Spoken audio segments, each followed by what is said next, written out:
Welcome to Cook with Chaitali. If you like my recipes, friends, so like, share and subscribe and see easy recipes and homemade recipes. તો friends ચલો આપણે આજે બનાવીએ કાચી કેરીનું શાક એટલે કે રો મેંગોનું શાક બનાવીશું. તો અત્યારે કેરી ખૂબ જ સરસ મળતી હોય છે માર્કેટમાં.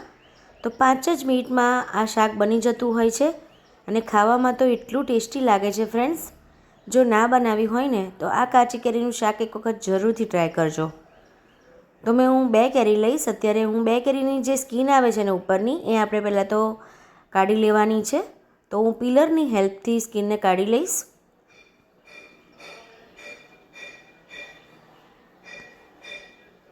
તો ફ્રેન્ડ્સ મારી ચેનલ પર તમે જઈને જોઈ શકો છો, ખૂબ જ ઇઝી રેસિપીસ મૂકેલી છે અને હું ઘરમાંથી જે અવેલેબલ મળતી હોય ને વસ્તુ એમાંથી જ હું બતાવવાનું તમને ટ્રાય કરતી હોઉં છું. તો કાચી કેરીનું શરબત પણ મેં અપલોડ કરેલું છે, તે પણ તમે જોઈ શકો છો. હવે હું એવી રીતે બીજી કેરીની પણ કાઢી લઈશ સ્કીન.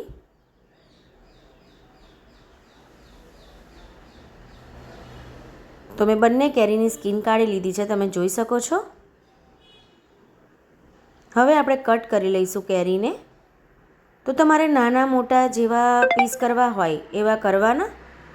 હું મીડિયમ સાઇઝના પીસ કરીશ, બહુ નાના નહીં અને બહુ મોટા નહીં. તો મેં પીસ કરી લીધા છે, તમે જોઈ શકો છો. હવે આપણે એક પેન લઈશું, પેનમાં ઓઇલ એડ કરીશું.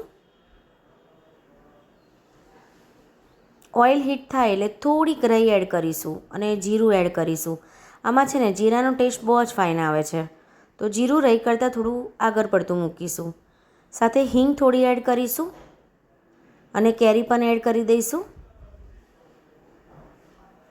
આ કેરી છે ને ચડતા ખૂબ જ જલ્દી ચડી જાય છે અને વાર પણ નથી લાગતી.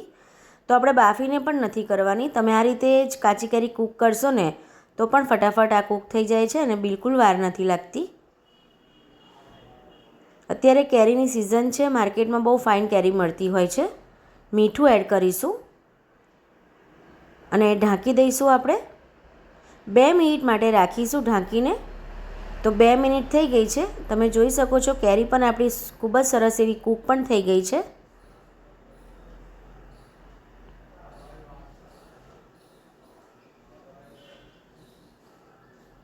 જોઈ શકો છો તમે. હવે આપણે જે રેગ્યુલર મસાલા આવે છે એ જ મસાલા એડ કરીશું. હલ્દી પાવડર, મરચું પાવડર, ગરમ મસાલો અને થોડુંક ધાણા જીરું. સાથે ગોળ એડ કરવાનો છે આપણે. તો તમે જેટલી કેરી લો ને, જેટલું માપ હોય ને કેરીનું, એક વાસણ 1 વાડકી કેરી હોય ને તો 1 વાડકીથી થોડોક ઓછો ગોળ લેવાનો. આપણે ખાંડ એડ નથી કરવાના, આપણે ગોળ યુઝ કરીશું. તો ગોળ આપણે એડ કર્યા પછી એને 1 મિનિટ માટે કન્ટિન્યુ હલાવી અને રહેવા દેવાનું છે, જેથી ગોળ એવો સરસ મેલ્ટ થઈ જશે અને રસો બહુ ફાઇન બનશે એનો. તમે જોઈ શકો છો ગોળ પણ સરસ એવો મેલ્ટ થઈ ગયો છે, કારણ કે મેં જે સોફ્ટ ગોળ આવે છે ને એ લીધો છે. બહુ વાર સુધી જો કૂક કરશો ને તો શાક છે ને સોફ્ટ નહીં બને, તો એ પણ આપણે ખાસ ધ્યાન રાખવાનું છે આમાં. તો રેડી છે આપણું કાચી કેરીનું શાક. તમે જોઈ શકો છો લુક્સમાં. ખાવામાં તો છે ને એટલું ટેસ્ટી લાગશે. તો વાવ, તમે જોઈ શકો છો કેટલું સરસ લાગે છે કાચી કેરીનું શાક.